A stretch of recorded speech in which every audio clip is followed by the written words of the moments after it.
out of phase the signals are lagging. See these two signals, even if they are originating from 0 point,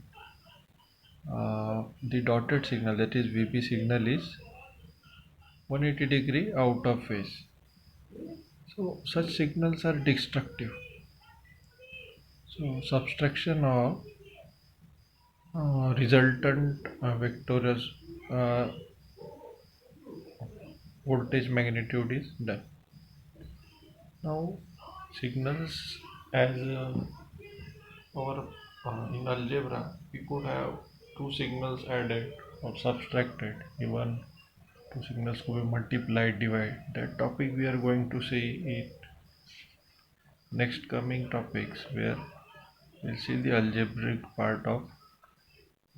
So sometimes we required some addition purpose, and sometimes we required some subtraction, division, all. Now in sinusoidal, if we start doing the addition, it's very hard. The two sine signals are, if they are at sine A plus sine B, then you need to remember the technicality is very hard. And what we need to do to make it simple, we go through the phasors.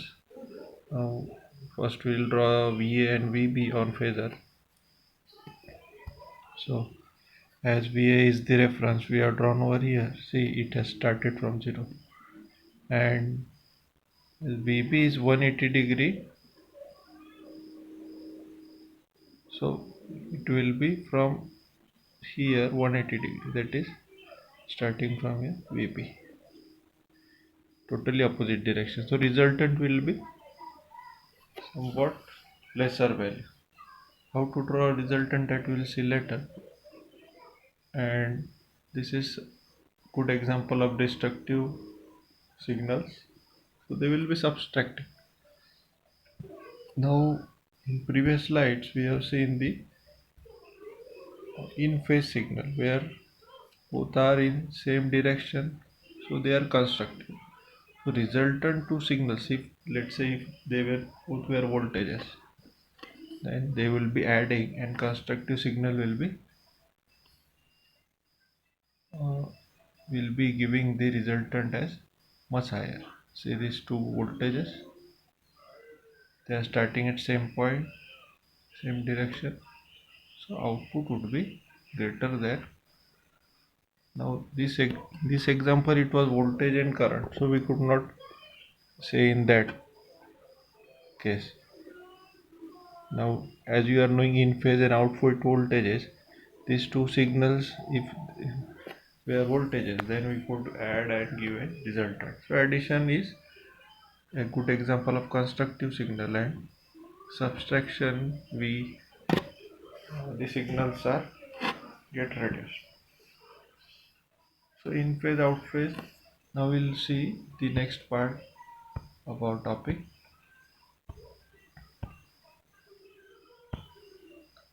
practical use of phasor. The phase difference between any two AC quantities can be represented easily by their sine waves, but when a large number of AC quantities are to be represented simultaneously, the representation using waveform becomes extremely complicated. On two signals we could work out very easily, but when number of signals increases, it is very hard. Hence a shortcut to represent all these quantities used, that is the phasor representation. Now important points to be noted about phasor diagram. A phasor diagram is diagram in which different sinusoidal alternative quantity of same frequency are represented by phasor with their correct relationship. X and Y are axes assumed to be fixed in space, hence it is not necessary to draw them in the phasor diagram. One phasor is chosen as reference and it is drawn in the horizontal position coincident with the x-axis. Till now phasors were drawn to represent the peak value, but phasors are normally drawn to represent effective or RMS value. Phasors are always assumed to be rotating in counterclockwise, hence phasors which is ahead in this direction are reference phasor and is said to lead the reference phasor. The angle between two phasors represents phase difference between the two sinusoidal quantities. Different type of arrowheads are used for differentiating phasor drawn for different type of AC quantities such as current and voltage. Now students, we need to appear for an assignment. So these questions are based on till now what we have heard the topic. So you need to give these answers as much we have learned till date. First is define phase angle with reference to AC quantities, and second is give the meaning of term phase difference angle with reference to AC quantities. So as you could write over these two questions and submit it to me. Now for next coming topic,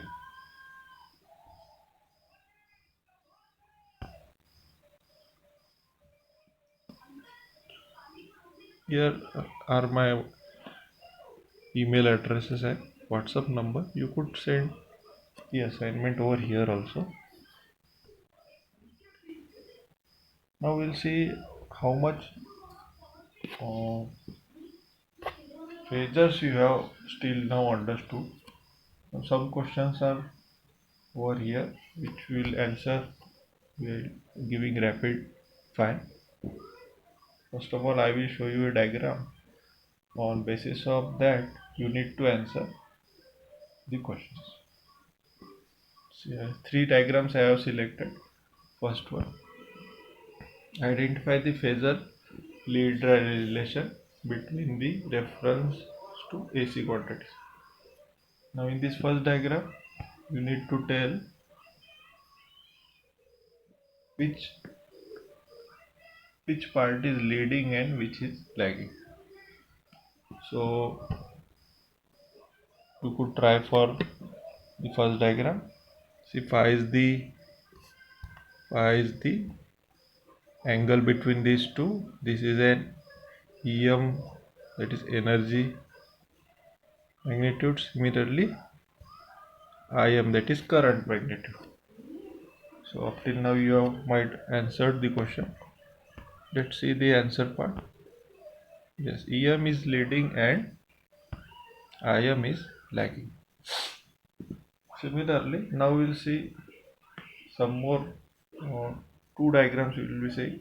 You need to once again tell whether the which one is leading and lagging. See this diagram. Now in this diagram we have shown this arrow part. See this arrow. Yes, this shows the direction of our phase angle phi. See this phase angle. Now could you recognize which is leading and lagging? Yes, once again EM is leading and IM is lagging. Now last diagram. So here how to recognize which one is leading, lagging. Find out the phase angle phi. See over here. See the direction is this time. So your now check your answer. EM is leading and IM is lagging. So phasors are always assumed to be rotating in counterclockwise direction. Hence, phasor is ahead in anti-clockwise direction is said to be leading. See, all these three phasors, they are leading. But these all are working on anti-clockwise direction.